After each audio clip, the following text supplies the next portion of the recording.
Hello everyone, this is Dr. Pratik Gundre, a first year orthopedic resident, your friend and host for today's video. If you have not previously subscribed to this channel, please do subscribe, like and share and help me reach as many people as I can. आज language को थोड़ा सा side में रखेंगे और दिल से दिल की बात करते हैं। ऑल इंडिया मॉपअप के कैंसिलेशन के बारे में एमसीसी और महाराष्ट्र स्टेट का जो नोटिस आया है रिसेंटली, उसके बाद जो गंदगी फैली है, तौबा तौबा तौबा, क्या बताऊँ। अभी थोड़ी देर पहले I came across a audio clip from a very famous counsellor in India.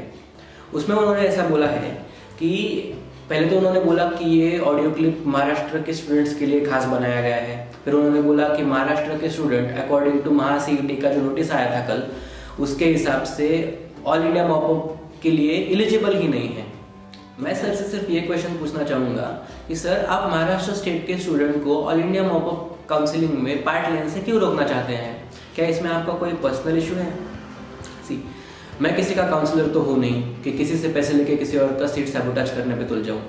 मुझे सिर्फ इतना समझता है कि जो सीट ब्लॉकिंग का एडवाइजरी आया था ऑन 16 मार्च 2022, उसमें भी ऑल इंडिया काउंसलिंग में एमसीसी ने बताया था कि जिनको स्टेट R1 और स्टेट R2 में सीट मिला है वो एमसीसी के ऑल इंडिया मॉपअप के लिए एलिजिबल नहीं है। लेकिन फिर भी हम सब ने देखा कि जब ऑल इंडिया का मॉपअप हुआ तो जिन्होंने काउंसलिंग के लिए चॉइसेस फिल किए थे और अगर उनके चॉइसेस उनके रैंक पे उनके चॉइसेस अगर उनको मिल रहे हैं तो उन सबको सीट अलॉट हुआ था।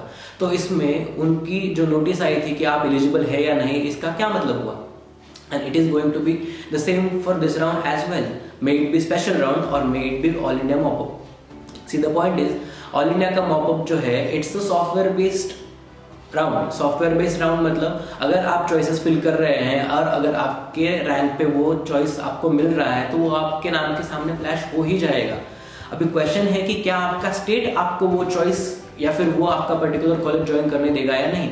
अभी महाराष्ट्र स्टेट ने कैसा किया है, महाराष्ट्र स्टेट ने they have given option to resign your seat till 6/4/2022। मतलब अगर 6 अप्रैल 2022 का आप आपका सीट रिजाइन करते हैं तो आपको कोई भी पेनल्टी नहीं लगेगी।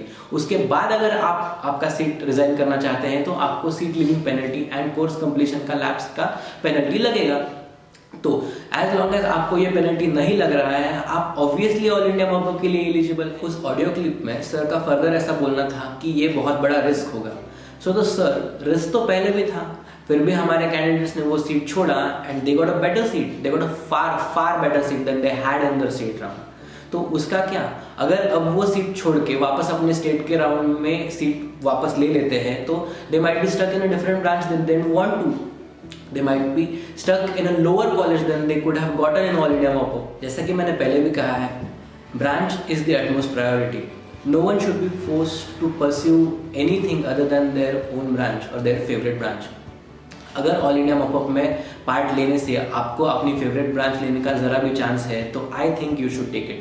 अदर देन दैट देखिए, फ्री दुनिया है, जिसको जो करना है वो एंड में करेंगे। जिसको बड़े काउंसलर साहब का सुनना है वो सुनेंगे, जिनको खुद की मन की सुननी है वो सुनेंगे।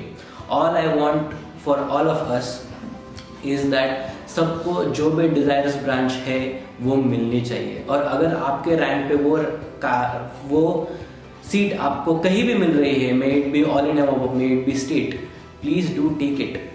All the best and thank you so much.